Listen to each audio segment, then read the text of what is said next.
Musulmonchilik ko'z qarashlar rostınla krizisga petib qoldimi? Assalomu alaykum, hurmatli do'stlar.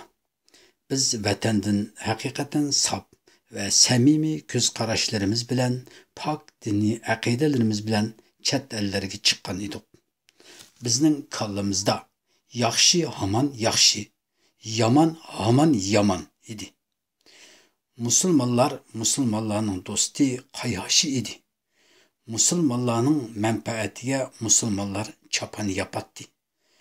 Musulmon davlatlar va musulmon rahbarlar bizning yig'izorimizni anglaydi, dardimizga yetidi. Bizning dushmanimizni o'zlarining dushmani deb biladi degan ham pok, ham sodda, ham yuksak g'oya ve armanlar ve ishonch ve tushunchalar bor edi. Hatta chet ellardagi musulmon rahbarlarga nisbatan ishonch ve orzularimiz texmi katta edi.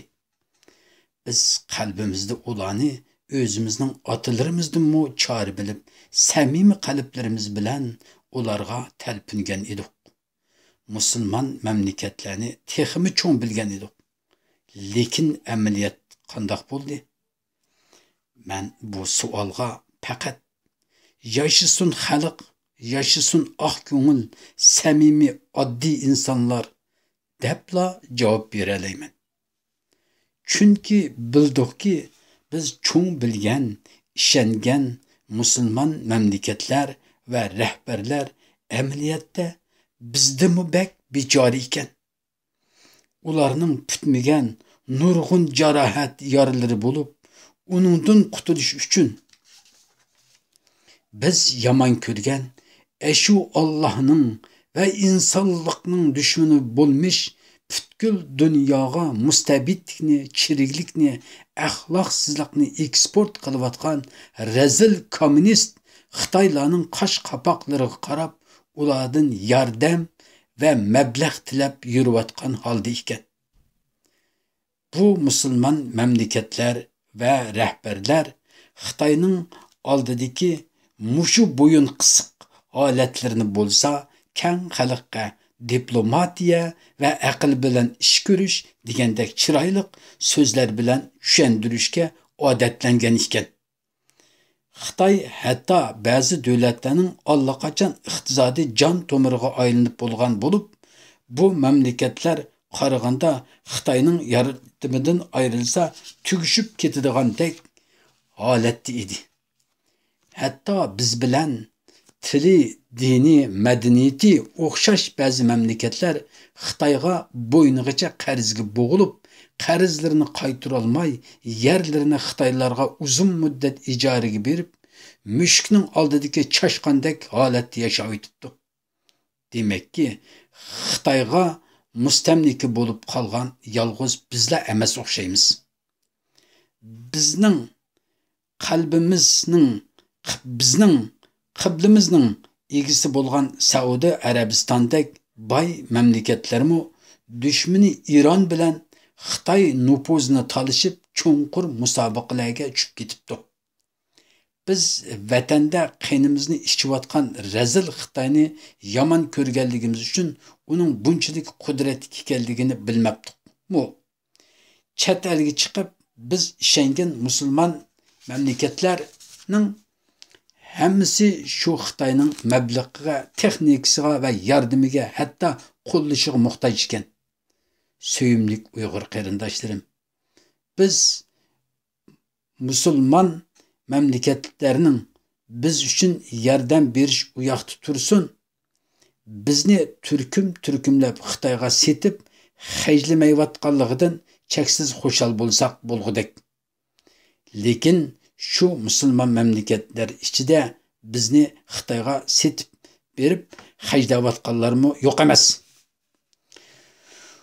Ular sizni yaxshi qo'llay olmayotganligini, hatto sizning qarindoshlaringizni nahaq holatda turmalarga solab qo'yganligini va do'stingizni Xitoyga o'tkazib berganligidek razil qilmishlarini sizga ishongudek darajada pardazlab, chiroyli qilib tushuntirib, sizni qoyil qila oladigan. Bu mamlakatdagi siyosiyonlarning deyishicha biz aldirmasligimiz, ishni buzib olmasligimiz, qo'sig'imizning to'yg'iniga shukr qilib turishimiz. Bular o'zlari Xitoyning mablag'i bilan taraqqiy qilib olib, Xitoyning yardım bilan xalqarodagi dushmanlarini yo'qitib olib, ondan bizga yordam bergidekmiş. Bularning hozirgi diniy falsafasi bo'yicha bu mamlakatlarda putdaslab turg'unimizning o'zi biz uchun qilingan katta iltifot ekan. Haq dedim. Nechirat haq dedim. Rost. Bular hammamizni Xitoyga o'tkazib etgan bo'lsa, qanday qilardik? Mana mushundoq ochiq xiyollar bizning sap qalbimizdagi pok e'tiqodimizga singan musulmonning qarindishi. Sharqdagi bir musulmonning topiniga bir tikan kirib ketsa, g'arbdagi musulmonlar yig'ilsin degandek ulug' hikmatlar ustida bizni qayta o'ylanishga majbur qildi. Biz haqiqatan gangirab qoldik. Biz faqat diniy aqidalarimizga ishonganligimiz uchunla musulmon mamlakatlardan intayin cho'ng umidlarni kutgan edik. Bultur Misr hukumati beguna bichora Uyg'urlarni odamni tirik turg'izib, organizmlarini bulayotgan shu razil Xitoylarga o'tkazib berdi. Pokiston bo'lsa Xitoy bilan okeanidek yaqin bir valvoq bir yo'l planini birga elib berib, Sharqi Turkistondagi Xitoy zulmiga tang sherik bo'lyotdi. O'zini musulmonlarning homiysi deb Yahudilarga qarshi turish bilan qahramon sanalıyotgan İran azaldan Xitoyning eng yaqin do'sti. Texi u tunugunla Birlashgan Davlatlar Tashkilotida Rossiya, Kuba, Pokiston dek rezil kuchlar bilan birlikda Xitoyni yaqilab, bizning ziynimizga ovoz berdi. La'nati shayton bu bechora musulmonlarga Xitoy bilan hamkorlikning to'g'ri va oqillikligini nihoyat yaxshi tushuntirib qo'ygandek qiladi. Mana bular biz umid ve ishonch qilgan musulmon mamlakatlarning ahvoli. Endi hech qanday siyosiy guruh tava bo'lmagan, Fisibilillah Allah uchun deb bayroq ko'targan dunyodagi mujohidlar qarab boqayli. O'zini mujohid hisoblab butun badanidan taqvodorlikning simosi yig'ib turadigan, og'zidan Allah uchun, din uchun barliq musulmonlar iqvatun deb ummat davosi qilayotgan odamlarni shunchalik hurmat qildik. Sap qalbimizni, hatto yuragimizni ularga topshirdik. Axir ular bizlarga nimalarni akilib berdi? Ularga qetilgan bizning sap samimiy yigitlarimiz qani? Ularning shu muborak qonlari nalarga to'kildi? Biz rostdanla haq uchun qon to'kdikmi? Agar shundoq bo'lgan bo'lsa, biz nima natijaga erishdik? Qani o g'alba? Bizning yigitlarimiz sizlarning chaqiriqlarga ovoz qo'shib, millat demaymiz, ummat deymiz deb shu Sham diyoridagi shaharlar uchun qurban bergan edi-ku. Mana bugun Sham zaminida go'yo aldirash bozordan keyin dukkan taqqigan savdogarlardek bu yerlardagi jang qilayotgan fidoyi guruhlar o'zlari ishg'ol qilgan, qon va jonlarini bergan shu shaharlarni tashlab, buyruq bo'yicha tarqilib ko'zdan allaqachon g'oyib bo'lishgan edi. Bu yerlar yanila asta-asta Asad rejimining kontroliga o'tib ketyapti. Alomatlardan qaraganda bu yerdagi tijorat tugagandek qiladi. Endi biz bu yerda nimaga erishdik? Xitoy bizga pasportlarni rosa ishlab berib, qarindoshlarimizning bu yerlariga kelib olishiga hamdam bo'ldi. Buning badeliga Xitoy bizni avval musulmon mamlakatlarning ichida vatanparvar emas, balki terrorchi degan obrazimizni mustahkam turg'izib oldi. Yanila biz ziyon tortdik, Xitoy foyda oldi. Musulmon mamlakatlar va musulmon rahbarlar biz o'ylagandek musulmonchilikda unchlikmi bo'shang va ojiz emaskan. Yaqinda Amerika konsulxonasini Quddus shahriga yo'tkigan edi hürmetlik Recep Tayyip Erdoğan efendinin rehberligide bu adaletsiz qilmish uchun bütün dünyadaki Müslümanlar tevrep özlerinin kapırlar oldidagi din ve mukaddes siminga sodiq bo'lgan musulmonchilik burchini to'liq ko'rsatdi.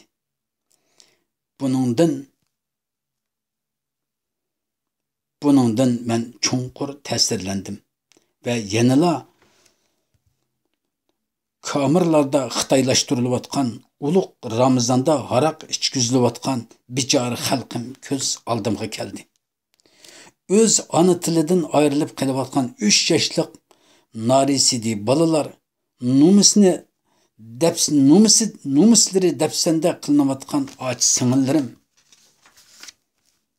haqsiz o'ltirilayotgan qimmatli yigitlarimiz ko'z oldimga kelib oldi. Hey bichora Uyg'urim, bugün senin nam nişanın Müslümanlar dünyasida aşu Kuddus'un hış keseklerçilik mu itibarga ega bolmayyotudu. Söyümlük Peygamberimiz 1400 yılının aldıda Müslümanның qeni, cini ve abroyu sizler mukaddes sanavatkan nersilerdek mukaddes, ulardan mı hiç töven emas degen idi. Lekin hozirgi davrdagi bu aqlliq musulmonlar diplomatiya uchun sendin Quddusni a'lo bildi. Men o'ylaymanki, Yahudilar Quddusni besib olgan bilan u shaharni yer sharidan yo'q qilib etilmaydi. Lekin 1,5 milliard Xitoy yer sharidan ayrilgan bichora Uyg'urni yo'q qilib etalaydi emasmi? Bo'layotgan bu ishlarning hammasi qalbida iymoni bor, aqli uyg'oq bu Uyg'urlarning tafakkurlarini tegi yo'q cho'nqir bir hanga akirib ketyapti. Biz hammamiz bir musulmon tursak, musulmon mamlakatlar va rahbarlar nima uchun bizning dushmanimiz, Allohning dushmani bo'lgan Xitoy tarafda turib oldi? Yoki ular shunchalik ojizmi? Lekin biz musulmon mamlakatlardan va rahbarlardan qo'shin so'rab berib bizni ozod qilib ber demidik. Faqat hech bo'lmaganda eng oddiy bir musulmonlik salohiyating bilan hey Xitoy, bu xalqqa nemancha zulm salasan, millionlab turmalarga akirib olamsan, sen Sharqiy Turkistonni usti ochiq turmaga aylantirib olding-ku deyishdan iborat haq so'zni og'zining yili bilan deb qo'yishni shunchalik intizorlik bilan kutgan edik. Afsus, to'limi afsus. Go'yo Sharqiy Turkistonda hech qanday ish yuz bermagandek, hech qanday bir musulmon mamlakat va bir rahbar yurak bag'rimizni pora qilayotgan bu ishlarni bir qitimmi og'ziga ilib qo'ymadi. Mana bu diplomatiya ekanmish. Mana bu siyosiy rahbarlarning aqlliqligidan bo'layotgan ishlar ekan. O'zini musulmon deb atayotgan, musulmonlar manfaati uchun yaqi yirtayotgan bu haybatlik rahbarlar oldida biz haqiqatan musulmonchilik qandoq hukmdu yoki musulmonchilikning vaqti o'tdimi deb o'ylamay tura olmaymiz. Yo'q. Musulmonchilikning vaqti o'tmadi. Musulmonchilik davri qiyomatgacha yo'qolmaydi. Allohning bizga yetkazganlari haq. Qo'limizdagi muborak Qur'on haq. Uning aqida ahkomlari mangu nur chachidi. Roli va qimmatini hargiz yo'qotmaydi. Bu yerdagi tubki masala bizning uy fikrimiz. Kallimizda Peygamberimiz hadisda öz davrini haqiqiy tushungan mümin haqiqiy mümindir degan. Biz özümüz yaşayotgan davr ve bu davrdagi insonlarning huy paylini toza yaxshi tushunmayapmiz. Biz haqiqatan davrning oqida qoldik. Boshqalarning og'zidagi ulug' haybatlik so'zlarga soddalik va ahko'nglik bilan ishinib, o'zimizning nuqtamizni ularning qo'liga tutqizib qo'yibmiz. Biz xuddi sahroning kelgan bir oq ko'ngil dehqonniki shahardagi qog'dalmalar tarafidan qo'yilib ketgan holatiga o'xshab qoldik. Ay bichora Uyg'urim. Umid g'oyalarimizni, arzu armonlarimizni ularning qo'liga topshirib qo'yib, insofiga duo qilib o'ltiribmiz. Mehribon Alloh, sizlar mendinli qo'rqinglar, mendinli yordam tilanglar davassa, biz o'zimizning boshqalarga beqinishni, yalvurishimizni chekdan oshiribmiz. Biz o'zimiz erishgan imtiyoz va ne'matlarni mehribon Alloh berdi deganning o'rniga shaxslarga bog'lab o'tdik. Shu shaxslarning ko'ziga pildirlab qarab kelyapmiz. Hamma ishimizni Allohga tavakkul qilmayapmiz. Allohning ko'ziga emas, balki o'zimiz cho'qingan shu rahbarlarning ko'ziga sat ko'rinib qolishdan qo'rqyapmiz. Biz harakatlarimizni, faoliyatlarimizni shu rahbarlarning ko'ziga beqib qilyapmiz. Sevimli qarindoshlar, biz haqiqiy ravishda iymon etishimiz, avval iymonning haqiqiy ma'nosini tushunishimiz. Faqat hamma ishimizda Allohga tavakkul qilishimiz lozim. E'tiqodimizga o'zimiz bilmagan asosda mushriklikni aralashtirib olmasligimiz lozim. Boshqalarga bek cho'qinib ketishning o'zi bizning e'tiqodimizga mushriklikni aralashtirib qo'yganlikdir. Vatanning ozodligi uchun avval haqiqiy taqvodor, dinni tushungan mu'minlardan bo'lishimiz lozim. Dinimizning hukmi bo'yicha eng avval o'zimizning ozodligi uchun kurash qilishimiz kerak. Biz avval Allah kütken insanlarga aylana alsak, andın Allah'ın yardımı bizden üstümüzde buludu. Allah bizge kim bilen yardım verişini özü ubdan buludu. Nöbetdeki muhim mesele birinci dinimizni düşünüşümüz ve takvadar buluşumuz. İkinci, vatan milletinin azadlığı için kolumuzdan keladiganligi tirishchanliklarni jariy qildirishimiz lazım. Üçüncü, fitne fasatlarga qarıştırıp en zor derecede ittifaqlashimiz lazım. Sevimli qarindoshlar, avval dinimizning hikmetlerini yaxshi bilishimiz lazım. Şunun bilan birga o'zimiz yashayotgan dunyoni ve bu davrdagi siyosatlarni, siyosiy o'yinlarni bilishimiz lazım. Şu chaqda bilimsiz, sodda, ahmaq musulmonlardan bo'lib qolmaymiz. Belki öz dinini cho'nqur tushungan, dunyo siyosatini tushungan, o'zining vazifasining nima ekanligini cho'nqur tushungan, boshqalarning aldam xaltasiga tushmaydigan haqiqiy hushyor, uyg'oq musulmonlardan bo'la olamiz. Biz o'zimiz dunyoni tushungan, dinimizni tushungan, haqiqiy uyg'oq musulmonlardan bo'la olgan vaqtimizda ondan musulmonchilikning rostından vaqti o'tib ketdimi degan ziddiyatlik xiyollardan qutula olamiz. Demek ki musulmonchilikning vaqti o'tmadi. Balki bizning kallimizning vaqti o'tib ketganligi uchun dunyoga 15-asrdagi o'y fikrimiz bilan qarab olyapmiz. Din bilan real dunyoni ziddiyatlashtirib qo'yyapmiz. Dünya hech kimning qo'lida emas, faqat Allohning qo'lida. Allah cheksiz mehribon, hammaga qodirdir. Shunga biz avval Allohning og'amchisiga mahkam esilishimiz, umid va ishonchimizni faqat Allohga topshirishimiz, payg'ambarimizning sunnat va axloqini obdan o'zlashtirishimiz kerak. Biz haqiqiy taqvodor mu'minlardan bo'la olgan vaqtimizda ondan Allohning yordami cho'qim yetib keldi. Biz hozir dunyoda yo'qotilayotgan eng bechora, eng mazlum xalq. Bu chaqdagi bizning sharaflik vazifamiz xalqimizni, ya'ni kollektiv mahbus bo'lib qolgan bechora xalqimizni qutuldirish. Lekin bizning sodda kishilarimiz o'z dinining hikmatlarini va asosini yaxshi bilmaganligi uchun Xitoy zulmida jon talashayotgan och singillarini tashlab qo'yib, Allah qandaq oxiri chiqmaydigan janglarga berib qurbonlarini berdi. Shundaqla dinni tungu o'rnib olgan siyosiy dallollarning aldam xaltasiga tushib ketdi. Ham tushib ketib boradi. Agar ular o'z dinini haqiqiy tushungan bo'lsa, u aldamchilarning qurbonlariga aylanmagan bo'ladi. Shunga biz avval o'z dinimizni cho'nqur tushunishimiz, bo'libmi o'z dinimizni o'zimizning munavvar ahli ilm olimlarimizdan tushunishimiz lazım. Başqalardan sagak bo'lishimiz kerak. Chunki boshqalar bizning soddalığımızdan paylanib, bizni osonla boshqa yo'llarga aldab ekitib qoladi. Dünya siyosetini tushunishga mahir bo'lishimiz lozim. Dünya siyosetini o'zimizning munavvar siyosiyonlarimiz, bilim odamlarimiz va rahbarlarimizdan o'rganishimiz va tushunishimiz lozim. Shu chog'da boshqalarning aldab ketishdan saqlana olamiz.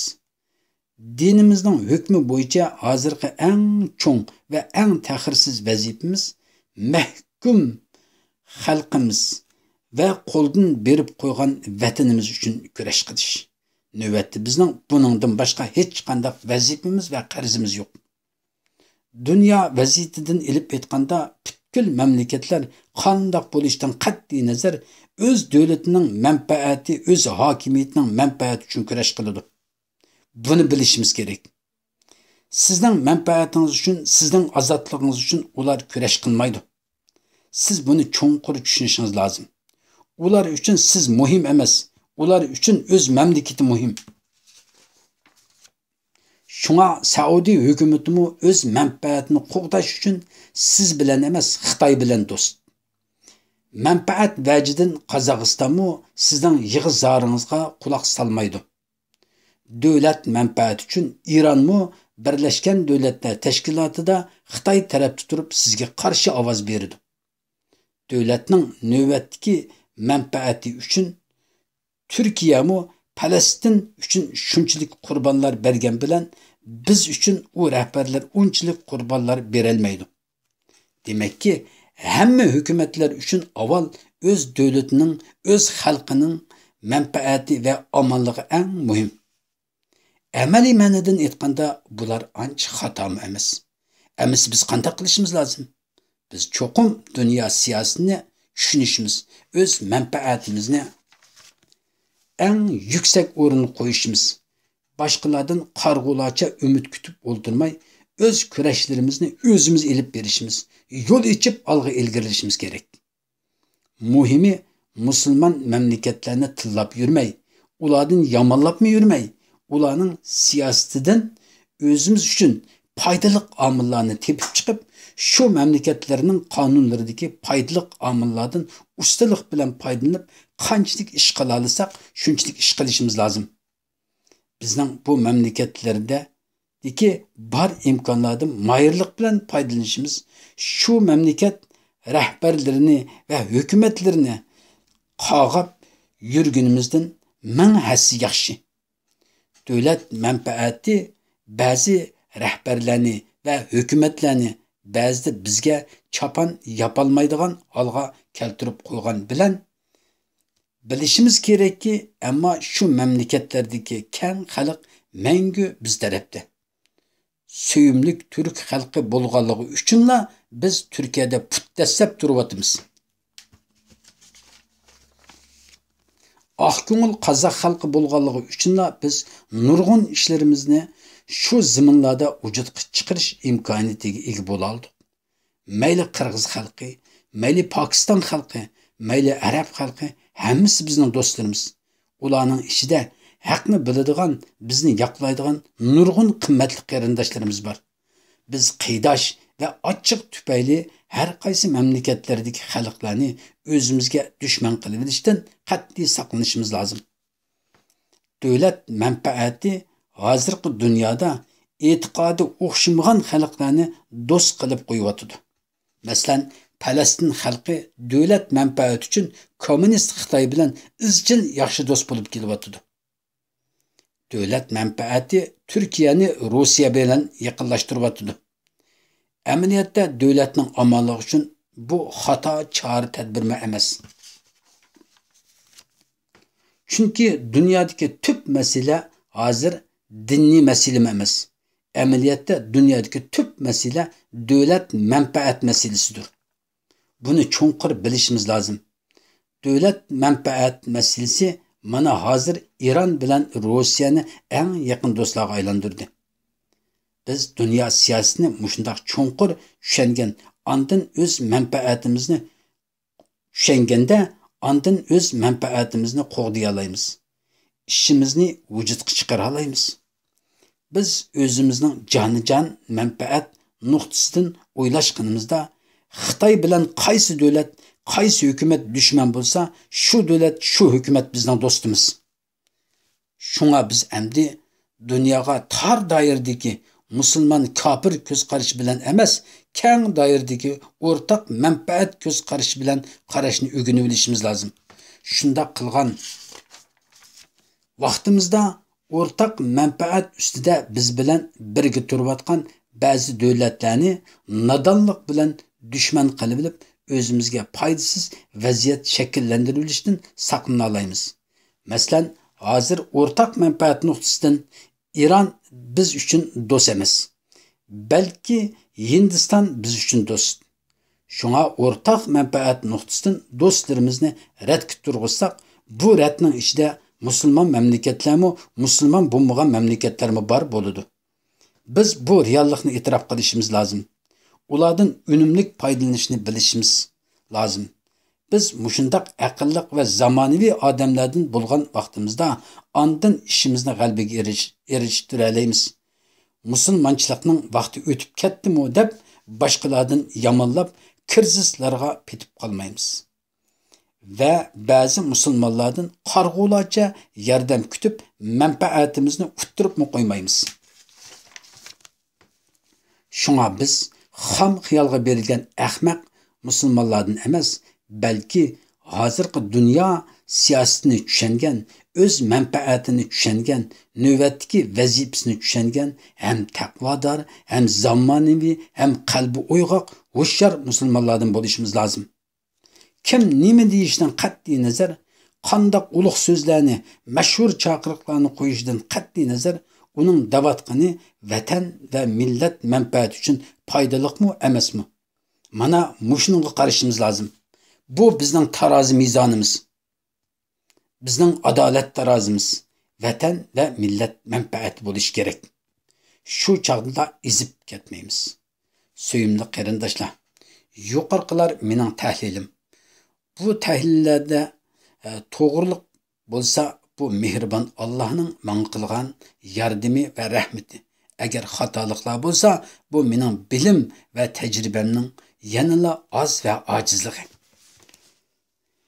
Shunga sizlarning tanqidiy muomala qilishinglarni, to'g'risini qabul qilib, xatosini tuzishinglarni samimiy umid qilaman, deb qarindishinglar.